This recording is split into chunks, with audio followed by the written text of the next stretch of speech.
प्रार्थना आपण पाहू शकता पक्षांसाठी जाण्याची व्यवस्था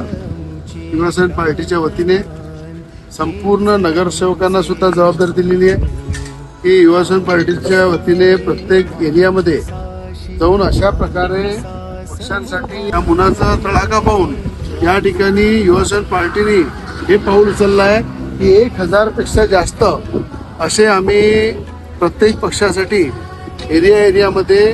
त्यांना खाद्यासाठी अशा प्रकारचं आम्ही त्या ठिकाणी लावत आहे. त्याचप्रमाणे पाण्यासाठी असे जल बनवत आहे ते सुद्धा या ठिकाणी बनवत आहे.